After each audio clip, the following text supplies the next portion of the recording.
دیا گیا. کوئی مدینے کی طرف ہجرت کر رہا ہے, کوئی حبشہ کی طرف جا رہا ہے. ایک دور آیا یہ لوگ مکے کے کافر پریشان ہیں, ابو سفیان سمیت. ابو سفیان کہتا ہے فتح مکہ کے موقع پر ہمارا کیا بنے گا؟ ابو بکر صدیق رضی اللہ تعالیٰ عنہ سے کہنے لگے کہ ہم توبہ کرتے ہیں, ہم اسلام قبول کرنا چاہتے ہیں, ہم محمد رسول اللہ کی غلامی کو اختیار کرنا چاہتے ہیں, ہم کلمہ پڑھنا چاہتے ہیں. ابو بکر خاموش رہے رضی اللہ تعالیٰ عنہ. حضرت علی کہنے لگے اللہ نے اب ہمیں فتح عطا کر دی ہے, اب تم ڈر گئے ہو, اب تمہیں خوف پڑ گیا, تمہاری گردنیں اتاریں گے, اب تم سے بدلہ لیا جائے گا. ابو بکر صدیق رضی اللہ تعالیٰ نے حضرت علی کو اشارہ کیا خاموش ہو جاؤ, بولنا نہیں ہے. رسول اللہ صلی اللہ علیہ وسلم نہیں بول رہے تھے. حضرت ابو سفیان راستے میں مکے کی طرف چل رہے ہیں بڑے پریشان. آخر کار کلمہ پڑھ لیا, مسلمان ہو گئے. اللہ اکبر. جس سے اللہ اور اس کا رسول محبت کرتا ہے پھر اللہ اس کو دنیا میں عزت عطا کرتا ہے. اللہ نے اور اس کے رسول نے ابو بکر صدیق سے محبت کی, عمر فاروق سے محبت کی, حضرت عثمان سے محبت کی, حضرت علی سے محبت کی, طلحہ زبیر سعد و سعید رضوان اللہ علیہ اجمعین سے محبتیں کی. کبھی اللہ عشرہ مبشرہ کی شکل میں ان سے پیار کرتے ہیں, کبھی خندق کی شکل میں, کبھی بدر کی شکل میں. یہ سارے معاملات میرے اللہ کی محبت کے تھے. اللہ محبت کی وجہ سے اپنے بندوں پر اور نبی کے صحابہ پر رحمت کرتے تھے. جب نبی صلی اللہ علیہ وسلم بیت اللہ پہنچ گئے فتح مکہ کے بعد, اللہ اکبر, پوری کائنات میں ایسا عظیم انسان نہیں آیا جس کا نام محمد رسول اللہ صلی اللہ علیہ وسلم ہے. 1,24,000 پیغمبر نبی رسول اس کائنات میں آئے مگر کوئی رحمت للعالمین بن کر نہیں آیا, کوئی شفیق نبی بن کر نہیں آیا, کوئی حلیم پیغمبر بن کر نہیں آیا, کوئی محسن انسانیت بن کر نہیں آیا. اوے مسلمانوں, میری اور آپ کی خوش قسمتی ہے, سب سے اعلیٰ پیغمبر اللہ نے ہم سب کو عطا کر دیا ہے. اور ہم پھر بدبخت ہیں, ہم سود کا کاروبار کرتے ہیں, شراب بھی پیتے ہیں, زنا بھی کرتے ہیں, جھوٹ بھی بولتے ہیں, حرام بھی کھاتے ہیں, ماں باپ کی توہین بھی کرتے ہیں, رشتہ داروں سے لڑائیاں بھی کرتے ہیں. ہے ہم مسلمان؟ مسلمان تو وہ ہے, اللہ اکبر کبیرہ. مسلمان کی شان تو یہ ہے کہ وہ آپس میں کیا ہے, محمد رسول اللہ والذین معہ شداء علی الکفار رحماء بینہم. یہ مسلمان کی شان اور صفت اللہ نے بیان کی ہے. اے میرے پیارے پیغمبر محمد رسول اللہ صلی اللہ علیہ وسلم, یہ تیرے صحاب, تیرے ساتھی, تیرے جانثار, یہ اللہ کو بڑے پسند ہیں. یہ آپس میں محبت کرتے ہیں, پیار کرتے ہیں, ایک دوسرے کے ساتھ صلہ رحمی کرتے ہیں. جب اعلان ہوا کہ شراب حرام ہے, شراب سب نے چھوڑ دی ہے.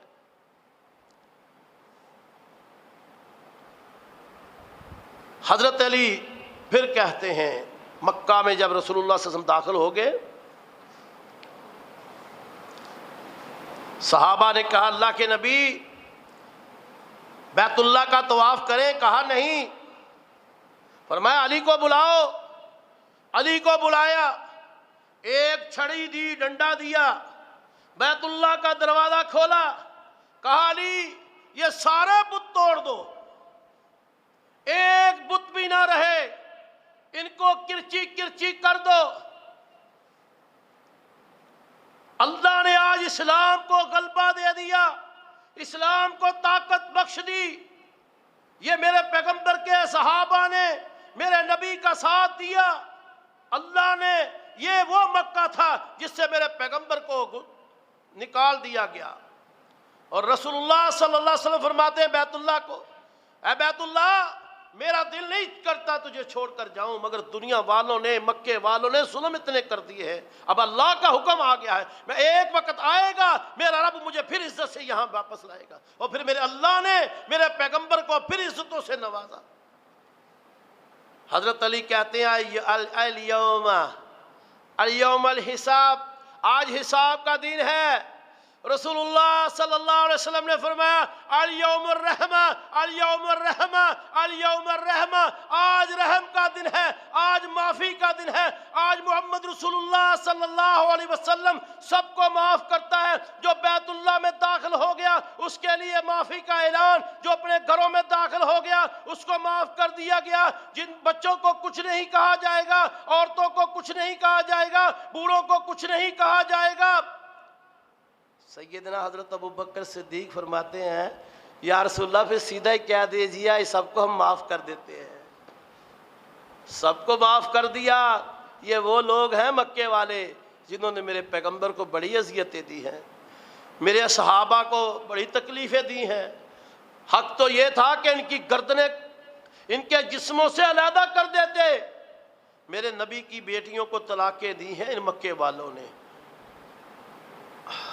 ابو لہب کے 2 بیٹے تھے، یہ دونوں میرے پیغمبر کی دونوں بیٹیوں کے ساتھ ان کے نکاح ہوئے تھے۔ جب نبی کی توہین کی ابو لہب نے، اللہ نے قرآن کو نازل کر دیا تبت یدا ابی لہب وتب۔ اس کے بعد ابو لہب نے اپنے بیٹوں کو بلا کر کہا اب میرا اور محمد کا نباہ نہیں ہو سکے گا، گزارا نہیں ہو سکے گا، کیونکہ اب اللہ نے قرآن بھی نازل کر دیا ہے میرے خلاف۔ تو تم ایسا کرو محمد رسول اللہ صلی اللہ علیہ وسلم کی بیٹیوں کو طلاقیں دے دو۔ ایک جو تھا وہ سادہ تھا، اس نے وہی طلاق دے دی۔ دوسرے نے کہا نہیں میں ایسے طلاق نہیں دوں گا، میں مجلس میں طلاق دوں گا۔ نبی پاک صلی اللہ علیہ وسلم مکے میں حرم میں بیٹھے تھے بیت اللہ کے قریب، اس نے جا کر سر عام لوگوں کے سامنے میرے پیغمبر صلی اللہ علیہ وسلم کی بیٹی کو طلاق کا کہا، اور آپ بڑے پریشان ہوئے، نبی صلی اللہ علیہ وسلم بہت غمزدہ ہوئے۔ آپ نے اللہ سے دعا کی اللہ اس کے اوپر ایک درندے کو مسلط کر دے، اس نے محمد رسول اللہ صلی اللہ علیہ وسلم کو بہت زیادہ غمزدہ کیا ہے، بڑی تکلیف دی ہے۔ اب مکے کے جو کافر تھے نا وہ نبی کی بات پر بڑا یقین کرتے تھے، ان کے دلوں میں ان کو پتہ چل گیا۔ اب انہوں نے اپنے بچے کو کمرے میں بند کر لیا، قافلے جاتے تھے تجارت کے لیے بند کر دیا جانے کے لیے۔ وقت کے ساتھ ساتھ آہستہ آہستہ ان سے ذہنوں سے بات نکل گئی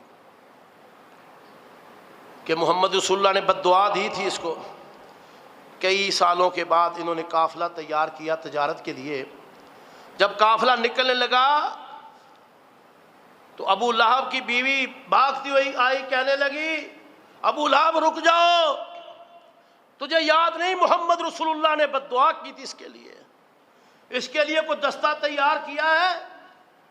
کہا ہمیں تو یاد ہی نہیں ہے۔ کہا روکو، اس کے لیے نوجوان لڑکے تیار کرو جو اس کے آگے پیچھے رہیں۔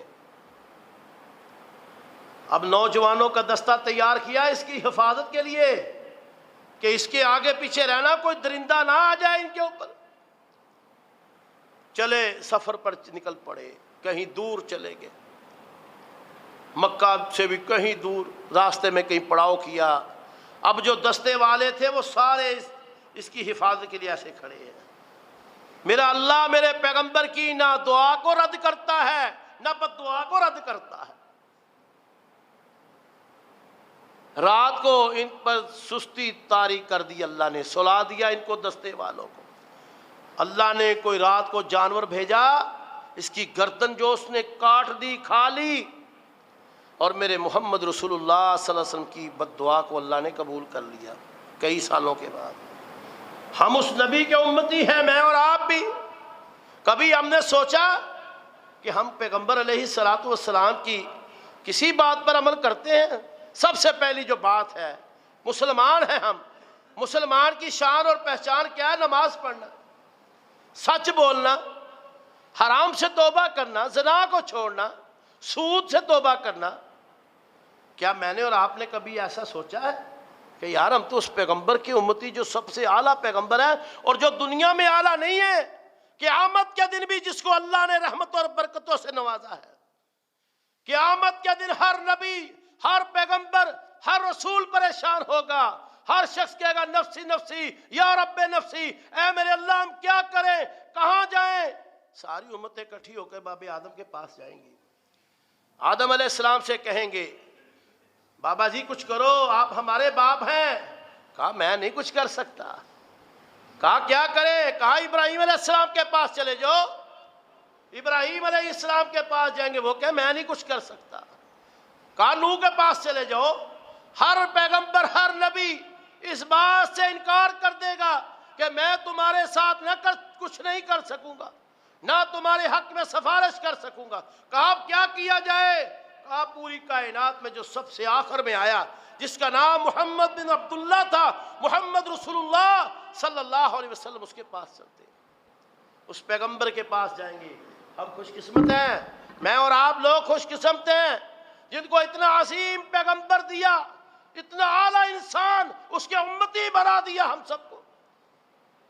ساری امتیں سارے نبی محمد صلی اللہ علیہ وسلم کے پاس۔ اے اللہ کے نبی، آج آپ کی سفارش ہی چلے گی۔ ہم نے تو ساری دعائیں دنیا میں کر لی، آپ نے اپنی امت کے لیے ایک دعا بچا کے رکھی ہے، آج وہ اپنے رب سے کر دیجئے۔ میرے بھائیوں کبھی سوچنا گھر جا کر فارغ بیٹھ، اللہ کی قسم یہ عارضی زندگی ہے، تم سب کو پتہ ہے، مجھے بھی پتہ ہے، آخرت کی تیاری کسی کے پاس نہیں ہے۔ قبر کتنی ہے، یہ کتنا جسم ہے، یہ کوئی ہاتھ قبر سے اٹھا کر اس طرف نہیں کر سکتا۔ قبر تنگ بھی ہے، اتنی تنگ ہے، اگر تم اور میں یہ چاہتے ہیں ہماری قبروں میں اللہ کی رحمتیں ہوں، ہماری قبریں کھل جائیں اس کی رحمت سے، پھر اللہ اور اس کے رسول کے غلام بن جاؤ، اللہ اور اس کے رسول کے نوکر بن جاؤ، رشتہ داری، قوم، قبیلہ، برادری، رسم و رواج کی پرواہ نہ کرو، صرف اللہ سے ڈرو، اس کے محمد کی غلامی کو اختیار کر لو۔ اللہ کی قسم اس میں دنیا اور آخرت کے راز اللہ نے چھپا کر رکھے ہوئے ہیں۔ ہم جتنے لوگ بیٹھے ہیں، کوئی بندہ ایسا نہیں جس کے گھر میں ماتم نہ ہوا ہو۔ ہمارے ماں باپ بھی فوت ہو گئے، ہمارے دادی دادا بھی فوت ہو گئے، نانی نانا بھی فوت ہو گئے، تمہارے سب کے بھی فوت ہو گئے۔ اب وقت ہمارا چل رہا ہے، ہم نے بھی مر جانا ہے۔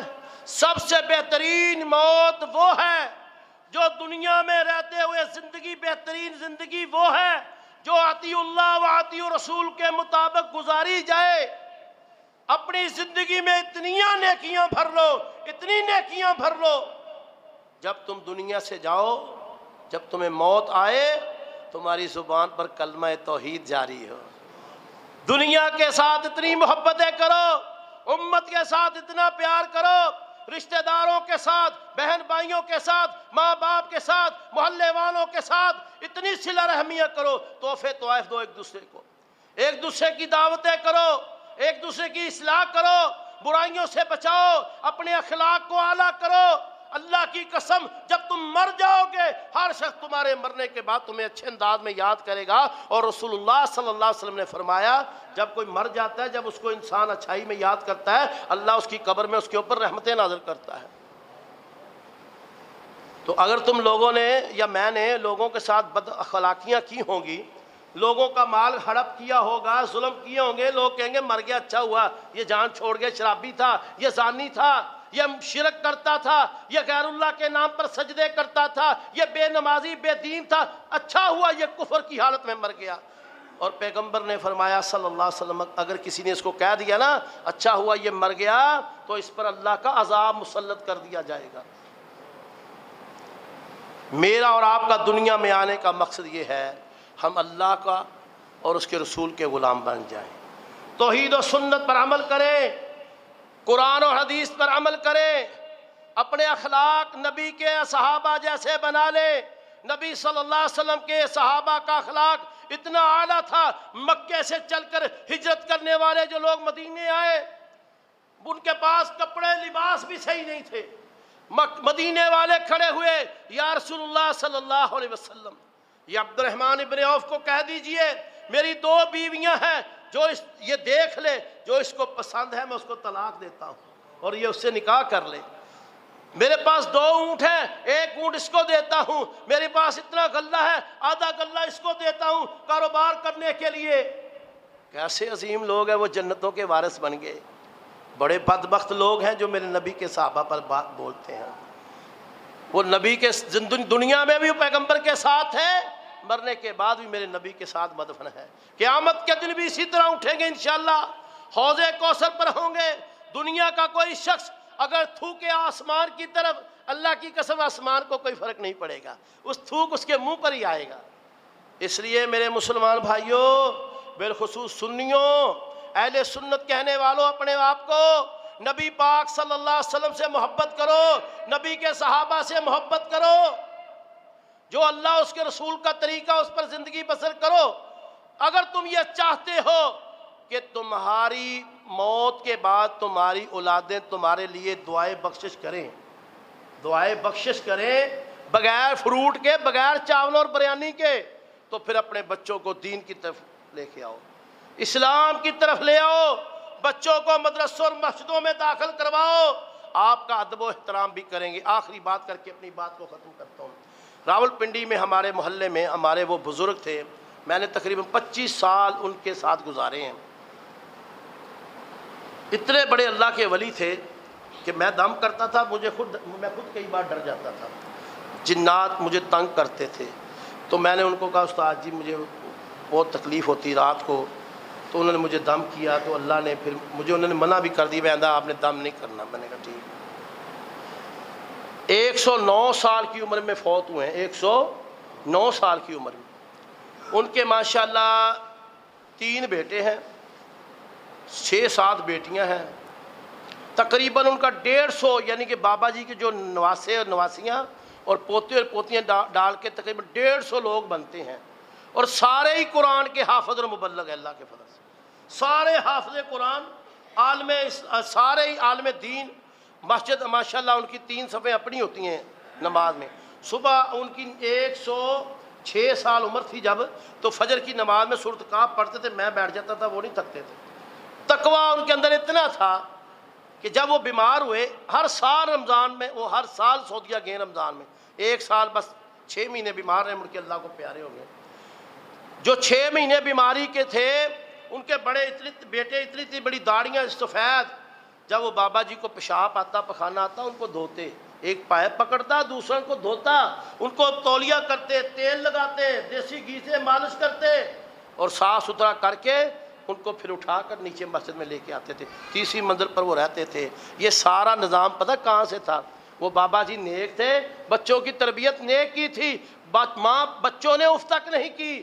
اگر دنیا دار لوگوں کو آپ دیکھ لیں تو بندہ بیمار ہو جائے، بندہ کھانسی کرے، کہتے ہیں اس کی چرپائی سے گھر سے باہر کر دو، یہ ساری رات ہماری نیند خراب کرتا ہے۔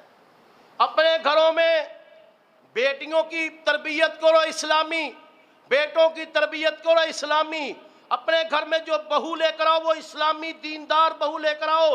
اللہ کی قسم، یہ جتنے بزرگ بیٹھے ہیں میری اس بات کو لکھ لو، اگر تمہیں عزتیں نہ تمہاری اولاد دے، مجھے پکڑ لینا، اگر تم دین سے دور ہو گئے، دین کو چھوڑ دیا، اسلام سے دور ہو گئے، اسلام کو چھوڑ دیا، دنیا داری کی زندگی بسر کی، اللہ کی قسم تم بھی رسوا دنیا میں بھی ہوگے، اپنی اولاد کے ہاتھوں، اپنی بہو کے ہاتھوں۔ بڑے بڑے واقعات آپ سنتے رہتے ہیں کہ بہو نے سسر کو گھر سے نکال دیا، ساس کو گھر سے نکال دیا۔ کیوں نکال دیا؟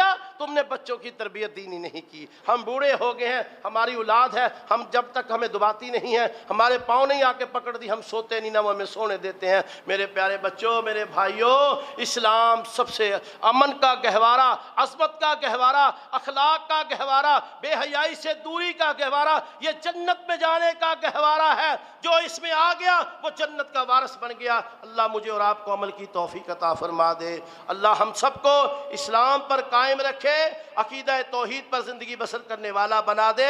اللہ رب العالمین ہم سب کو اللہ اپنا اور اپنے پیغمبر کا سچا پکا غلام بنا دے۔ جو کچھ بیان کیا ہے اللہ مجھے اور آپ کو عمل کی توفیق عطا فرما دے۔ اللہ ہم سب کی دنیا آخرت بہتر فرمائے۔ اللہ ان بچوں کو دین کی سمجھ عطا فرما دے، اور یہ دین کے مبلغ اور عالم دین بن جائیں، اور اپنے ماں باپ کی عزت و احترام کریں۔ جزاک اللہ خیر۔ السلام علیکم ورحمۃ اللہ۔